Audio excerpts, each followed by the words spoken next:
안녕하세요. 오늘은 자아강도라고 하는 심리적 개념을 중심으로 해서 자아강도가 높은 사람은 어떤 특성을 가지고 있고 자아강도가 낮은 사람은 어떤 심리적이고 행동적인 특성을 보이고 있는가, 이 점을 중심으로 해서 여러분들이 이해를 돕기 위해서 제가 예를 들어서 말씀을 드릴까 합니다.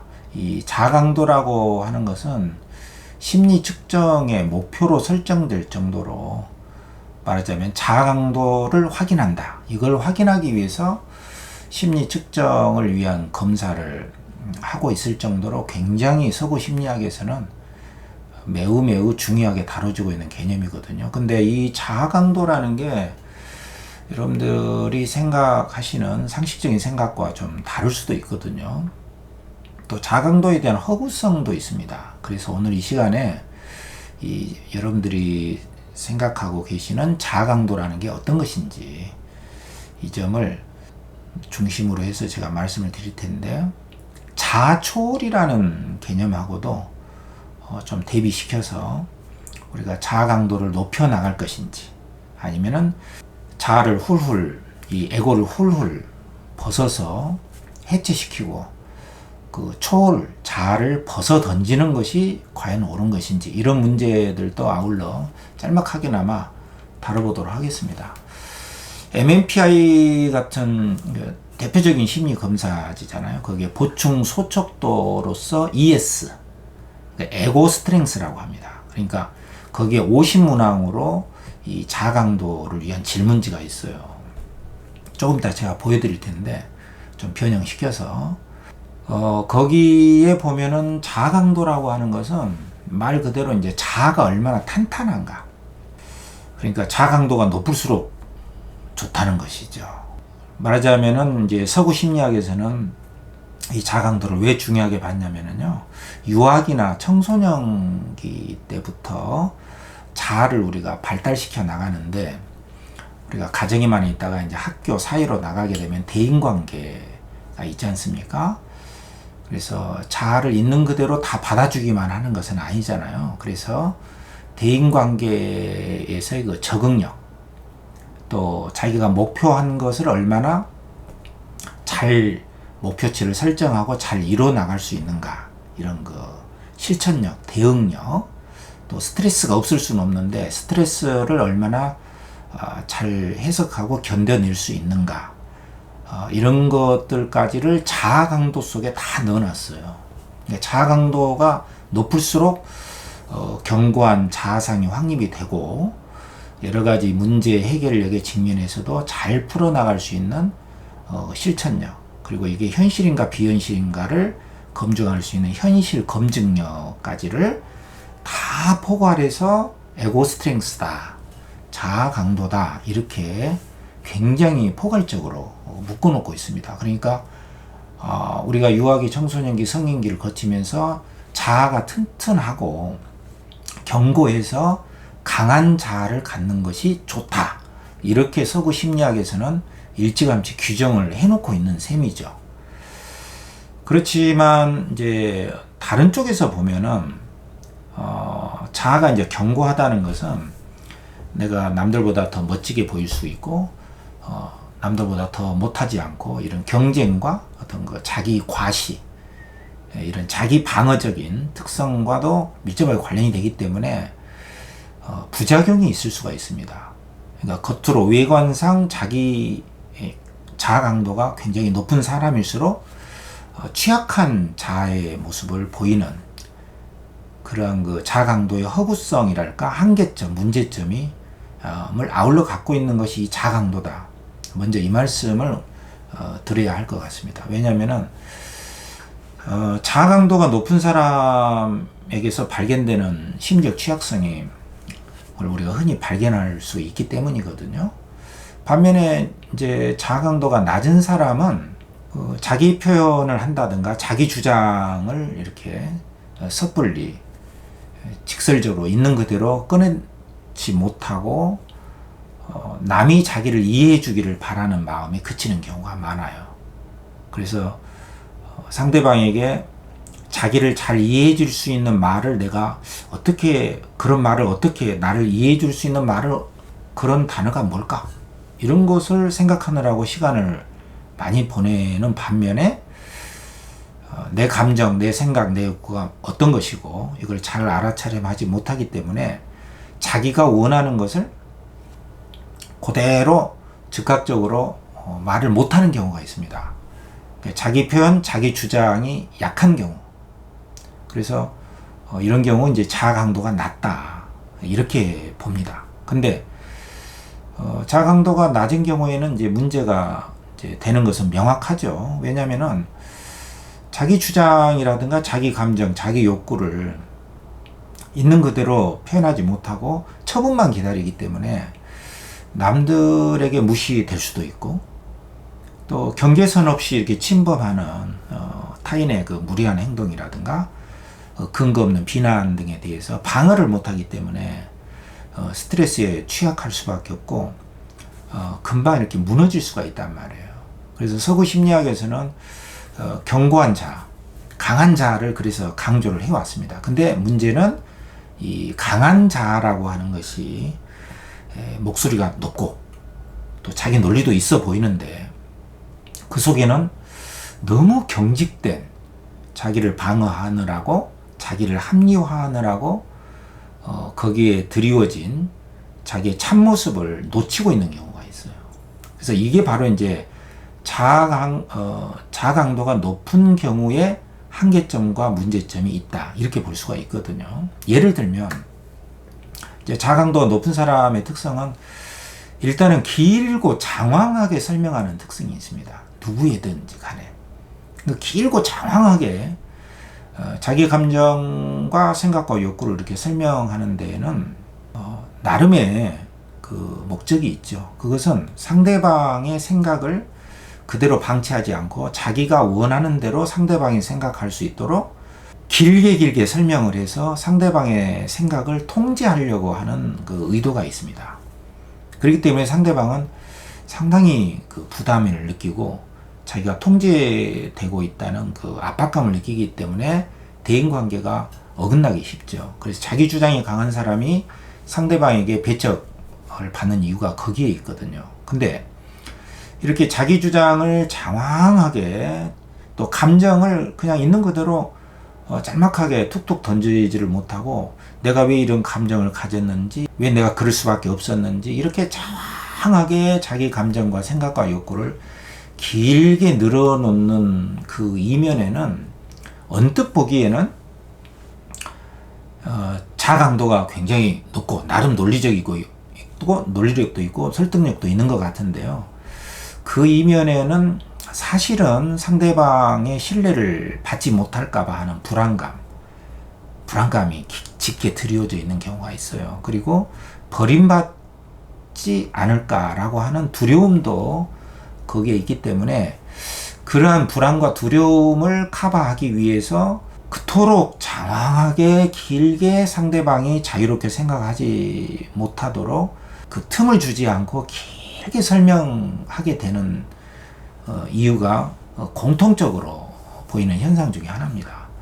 그래서 이런 경우에는 뭐 심리 측정 검사지에서 자아 강도가 굉장히 높게 나왔다 하더라도 실제적으로는 상당히 심리적으로 취약한 경우다 이렇게 볼 수가 있기 때문에 우리가 내가 자아 강도가 높은가 내가 자아 강도가 낮은지를 자기 이해를 할 경우에는 이런 점을 감안하셔서 내가 자아 강도가 높은가 낮은가를 잘 이해를 하셔야 됩니다.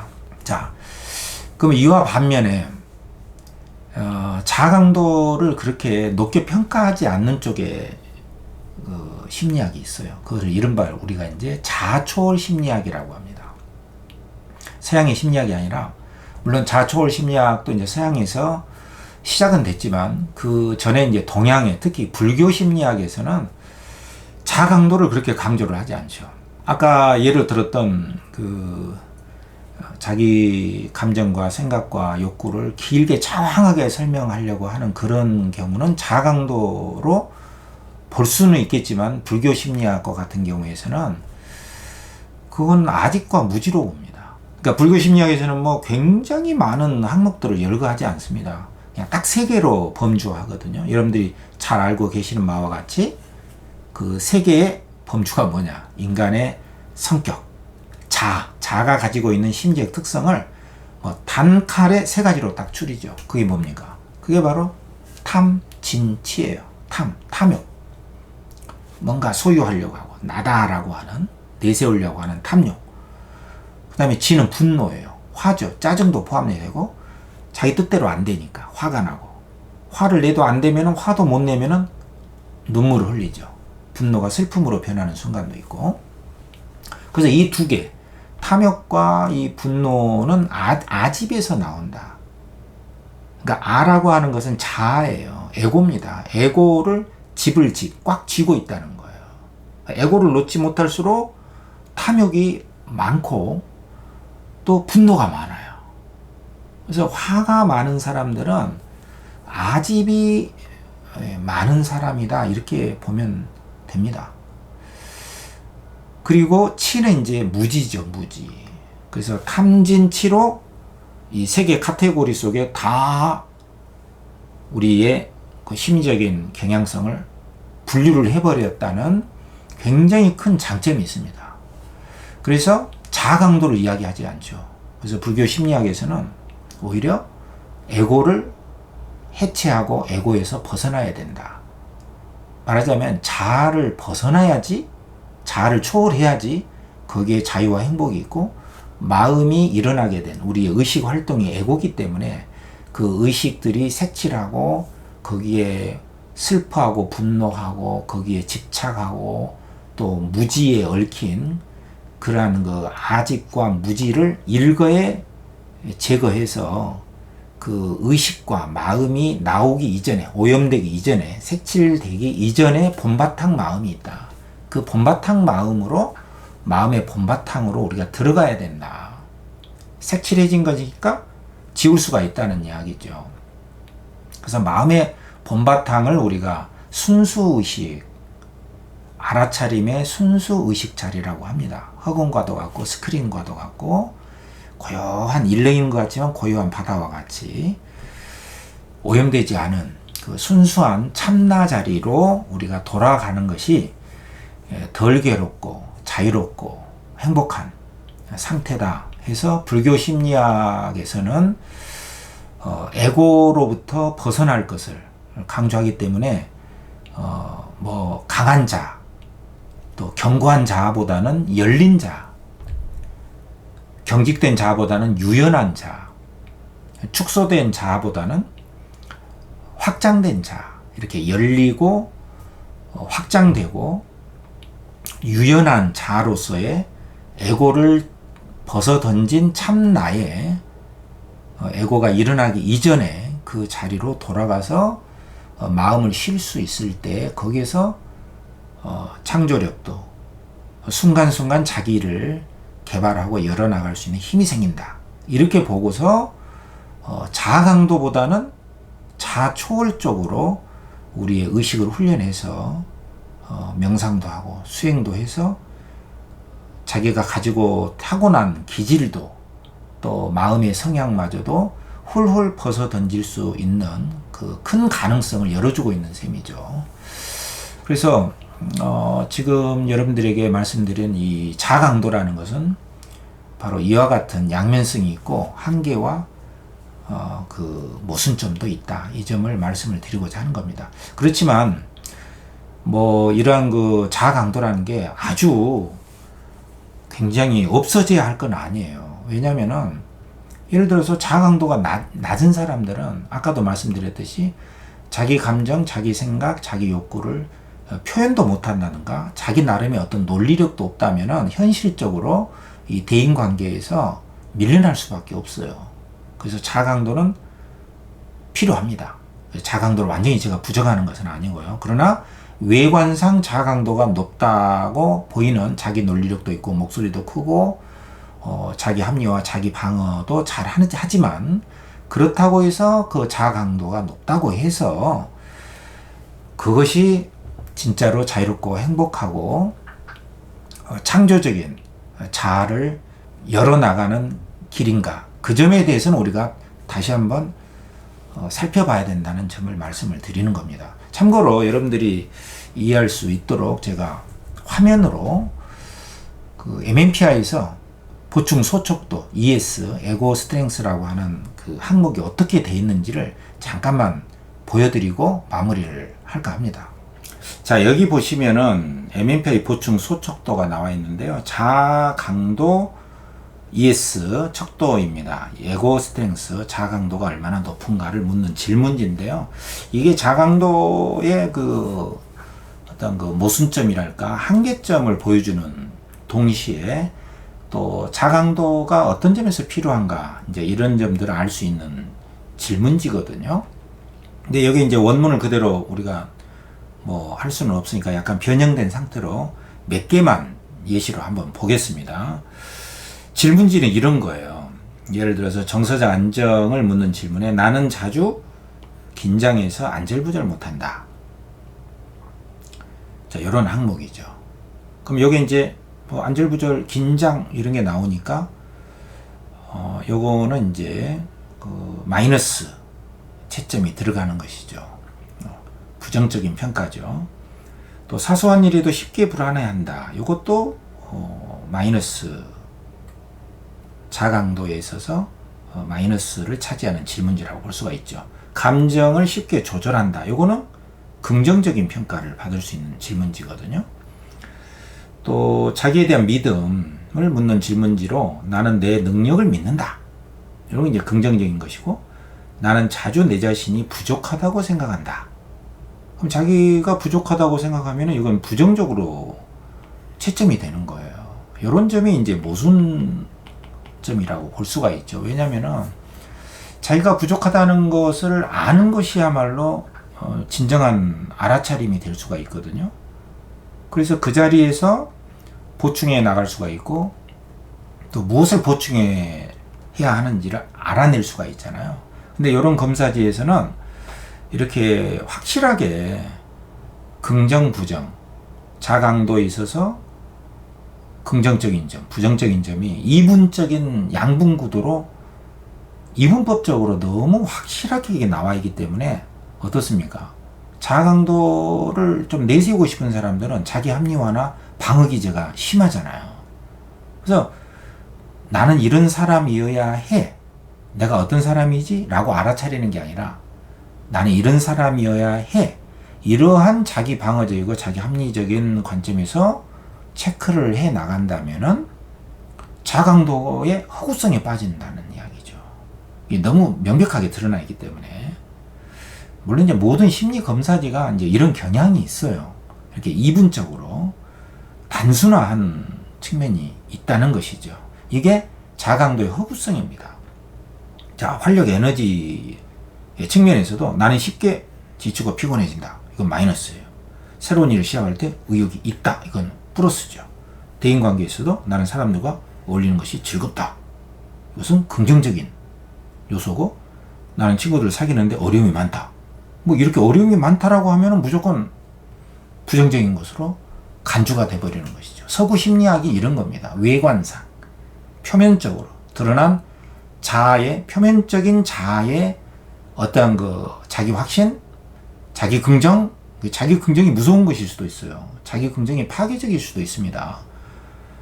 왜냐면은 자기 방어적이고 자기 합리화가 능수능란하기 때문에 이런 경우에는 어떤 그 참되고 진실된 그 측면이 결여된 경우가 많잖아요. 그래서 이런 식으로 되기 때문에 자강도에서는 좀 감안해서 설문지는 심리 측정지는 이렇게 나왔다 하지만 실제로 우리가 찾아야 될 진정한 자아강도란 무엇인가에 대한 질문을 놓쳐서는 안 된다. 이겁니다. 미래 지향성의 경우에도 앞으로의 삶은 나아질 것이라고 믿는다. 긍정. 플러스죠. 나는 앞으로도 기대할 것이 없다고 느낀다. 부정. 현실 적응에서도 문제가 생기면 해결하려고 노력한다. 긍정. 어려운 상황에 쉽게 포기한다. 부정. 또 나는 새로운 경험을 통해 더 나아질 수 있다고 믿는다. 기대치가 있다. 아, 이 사람은 자강도가 있다. 긍정. 나는 변화가 두렵다. 부정. 근데 변화가 두렵다라고 이렇게 알아차림하는 사람은 오히려 잘 대비를 할 수 있는 측면도 있거든요. 어쨌든 이런 식으로 굉장히 이분적인 도식으로 진술 자체만으로도 긍정이면 플러스, 진술 자체만으로 부정이면 마이너스, 이런 식으로 이분법적으로 이렇게 자아 강도가 설정이 되고 있기 때문에 여러분들이 이런 점들을 감안하셔서 심리학에서 말하는 자아 강도라는 것은 이렇게 외관상 표면적인 어떤 심리의 행동적인 특성을 양분화해서 이분적으로 정해놓은 것이로구나, 이렇게 이해를 하시면 되겠습니다. 자, 그렇다면은 오늘 이제 마지막으로, 그렇다면은 자강도라는 것은 불필요한 것인가? 자강도를 향한 노력은 없어도 되는 것인가? 자, 이 질문 앞에서 여러분들은 어떻게 생각하십니까? 자강도가 아주 불필요하지는 않습니다. 아까도 말씀드렸듯이 남이 나의 경계에 이렇게 침범을 한다거나 근거 없는 비난에 휩싸일 때는 그것에 맞서서 거절도 하고 단호하게 자기 감정, 생각과 욕구를 말할 수 있을 정도의 자기 논리력, 그리고 자기의 즉각적인 대응력, 실천력, 이런 것들을 갖춰 나가야 됩니다. 그런 점에 있어서는 나라고 하는 그 에고가 쉽게 쓰러지지 않도록 탄탄한 그 지상의 땅을 딱 디디고 서 있는 굳건한 자아의 확고한 자아상을 가질 수 있어야 된다. 그 정도의 자기 개념화가 잘 되어 있어야만이 어떤 그 실천적인 대응력도 발휘할 수가 있고 스트레스에도 쉽게 취약하지 않을 수가 있다. 그런 점에서는 자아 강도가 필요합니다. 그렇지만은 서구 심리학에서 말하는 자아 강도라는 것은 워낙에 이렇게 표면적으로 보이는 어떤 심리의 행동적인 특성을 이분적인 구도로 설정하고 있기 때문에 거기에는 우리가 간과할 수밖에 없는 어떤 그 자아의 진실된 측면, 어떤 양심적이고 어떤 참된 나의 모습을 온전히 다 드러내지 못한 측면이 있다. 그리고 현실적으로도 자아 강도가 높은 사람들이 보이는 그 행동 특성에는 아집과 무지가 많기 때문에 자유와 행복과는 거리가 있을 수밖에 없다. 자, 그래서 우리에게 이제 필요한 것은 무엇일까? 그 점을 생각을 하게 되는데요. 자아 강도를 높이는 동시에 우리에게 필요한 것은 자아 초월입니다. 자아 초월은 자기를 포기하는 것이 아니죠. 나라고 하는 나의 에고가 작동하는 그 방식들을 잘 관찰할 수 있도록 우리가 알아차리면 노력을 할 수 있어야 됩니다. 나의 감정이 지금 어떠한 감정이 일어나고 있는가? 나의 감각기관, 나의 내부 감각기관은 어떠한 상태를 내가 느낄 수 있는가? 나의 감정은 무엇이고 내가 생각하고 있는 것은 지금 여기서 어떤 생각을 내가 갖고 있는가? 내가 무슨 말을 하고자 하는 것인가? 나의 욕구는 무엇인가? 이 점을 알아차리면 알아차릴수록 연약하고 취약한 자아는 강해질 수 있습니다. 명료해지니까요. 그래서 자아 강도를 높여나감으로써 자기 표현과 자기 주장을 할 수 있어야 됩니다. 그렇지만 한편으로는 자기 주장과 자아 강도를 높여가는 거기에는 아집과 무지가 함께 동반하기 때문에 그 자아가 나타나기 이전에, 색칠해지고 오염되기 이전에, 마음이 나타나기 이전에 순수한 참나의 우리 마음의 본성 자리를 우리가 회복할 수 있는 노력을 해야 됩니다. 그것은 자아 초월의 길이죠. 그렇지만 이 자아 초월이라는 것도 어지간히 에고가 자아라는 것이 어지간히 형성이 되어 있어야 가능한 것이에요. 자아가 없는데 자아 초월을 할 수가 없지 않습니까?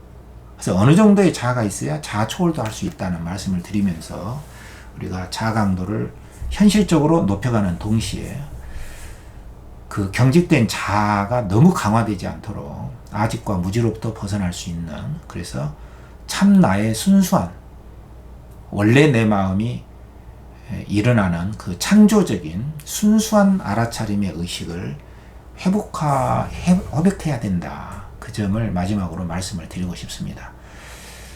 그러한 점에서 우리에게는 자아 강도와 자아 초월이 아울러 함께 필요하지 않는가. 그래서 우리가 현실적으로 창조적으로 순간순간 자아를 창조적으로 열어나가기 위해서는 유연하고 확장된 자아, 열린 자아로서 우리가 창조적인 자아를 형성해 나가기 위해서는 자아 강도와 더불어서 자아 초월의 수행과 명상과 자아 초월의 그 훈련을 우리가 열심히 해야 된다. 이 점을 말씀드리면서 오늘 마무리하겠습니다.